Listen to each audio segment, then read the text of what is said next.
It's a Thursday in the West Australian town of Jerramungup, and I'm spending the afternoon at the sporting complex. Fast feet. Watching the next generation of local kids learn how to play netball. Do you want to have a game? Do we have a game today? Yeah! Dale has been coaching for quite a few years now. Yeah, I coach the little Net Set Go kids, so 6 years old till about 9 years old, and teach them right from the beginning how to play netball. All the while juggling her main job in the local shearing industry. I'm a shearing contractor here with my partner. We've been contracting for 2 years. I grew up in the shearing industry. My dad was a shearer, so it's always been a part of my life. It's always been there, something I was always familiar with. It's a similar story across many country towns. Shearing teams are a big part of regional communities, providing important financial support. Contractors and their workers are like a huge backbone of the economic and social aspect of a small town. We employ anywhere between 10 and 20 workers at a time.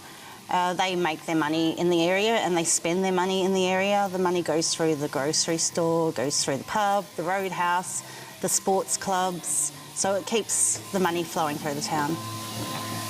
But Dale is one of many now facing an uncertain future, following the federal Labor government's decision to end live sheep exports by sea in 2 years' time. It was an absolutely terrible decision, and I think that's showing now. I think people are realising how bad of a decision it was. It just was never going to pan out the way the government was saying.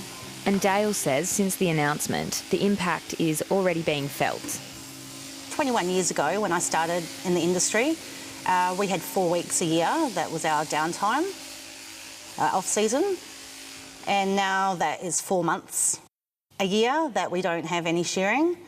She believes the decision will force some families to look for other jobs or even leave their communities altogether if no other work can be found. Will be a lot less people here in the clubs as social members and sporting members. A lot less kids in the sporting teams. Families would have to leave town. Would you stick around? No, I'd have nothing to be here for if there were no sheep. And it's not just Jerramungup or Dale's team feeling the impact. Shearing work has dropped right across the region because of a decline in sheep numbers.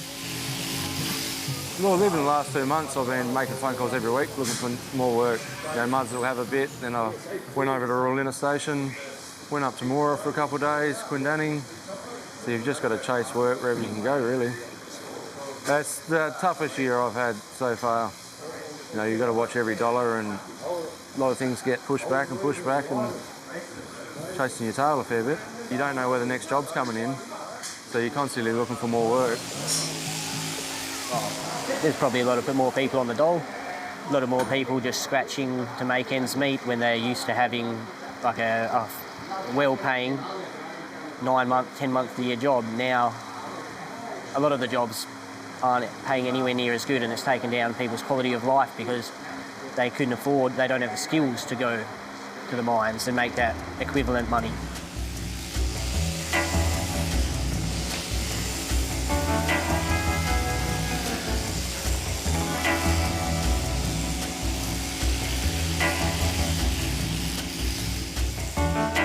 Almost $140 million was set aside to support industry transition away from the live export of sheep by sea.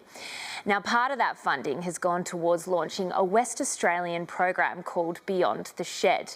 So far, over 90 shearers have signed up and nearly 30 contractors. So when you're ready, we can fire it up. A number of shearers recently completed a 2-day agricultural training program near York, east of Perth. Now you can bring your revs up now. Completing a range of tasks, way different to a shearing shed. What are some of the things that you've been learning here today? The machinery and how they run and how they work, and I didn't realise they were as full on as they are. Know what this is called at all? That's it. The bucket. Wayne Lightbody was one of the people leading the training sessions. We've got people that are involved in the shearing industry, and they can see the light on the tunnel that the they're going to be out of work, and if they have no other skill sets to fall back on, this will give them another option. As more farmers leave the sheep industry and turn to grain growing, much of the training focused on developing the skills to help get a crop in the ground and out. My biggest thing is learning how to use and respect the machinery, because the value of some of the machines that people might be driving, like a decent seeding rig's $1.5 million. And so if you don't look after it, somebody's going to get pissed off if you do things wrong. That's what I say, you've got to learn to think. Like reversing a trailer, which they have to use mirrors on because you can't see behind because of the fire unit. How to lift up a shuttle and relocate it using the forks. Picking up dirt or lime or gypsum and loading a spreader, all those sorts of functions.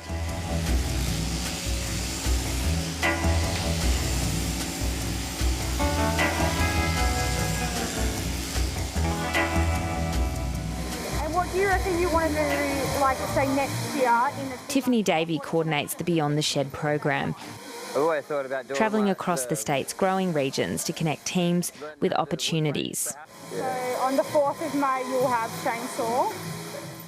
Tiff's own experiences were what inspired her. She was involved with the live sheep trade to the Middle East for years.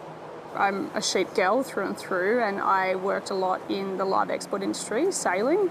And obviously it's interesting because there was a decline in the ships, and then the phase out will directly affect my contract work. So I have that in common with the shearing crews, and I just saw it as a way, I suppose, to not make the best of the situation, but I suppose, you know, work with the situation that we've been dealt. The great thing about it is the fact that it was industry thought of and industry driven. So it was a group of contractors who sat around a table and they came up with this program themselves and knew that there would be a decline in sheep, and so was very proactive for their industry, on behalf of their industry. There's a lot of fee-free TAFE courses out there, so my role is to prepare them to get TAFE ready, so that you need a student identification number. To get a student identification number, you need enough points of ID.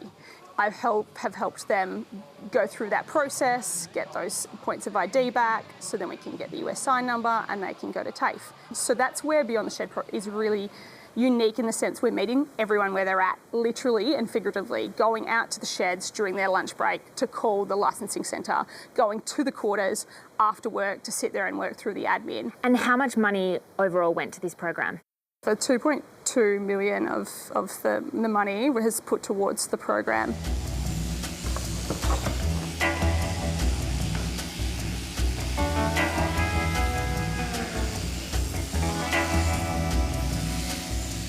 We're just chatting, and I said, well, looks like we'll have to go back to doing what we used to do, Rob. Driving tractors and driving harvesters and just working on farms. Veteran WA shearer Darren Spencer says the concept builds on ideas that have worked before. So we got to the co-design workshop and she said, well, tell me what you used to do. So we had a Zoom meeting, and I think there was about 16 of them through various agencies, through the government agencies that were on the call, and they said, rightio, if we give you some seed funding, can you develop it? Darren hopes the program will set an example for other parts of Australia. You know, I've worked quite a bit with the eastern states with Shearing Contractors Australia, and I understand over there that their numbers are getting down as well, and I think it's good for whole of industry. You know, we may only be running a pilot program at this stage. Who knows what's there in the future? And while the program is focused on supporting people in the industry today, back in Jerramungup, Dale says initiatives like this will help keep regional communities strong for the future. I think it's fantastic what they're doing, you know, helping shearing shed workers develop new skills so they can find work in the off-season and keep them in our communities year-round instead of just for 7 or 8 months of the year.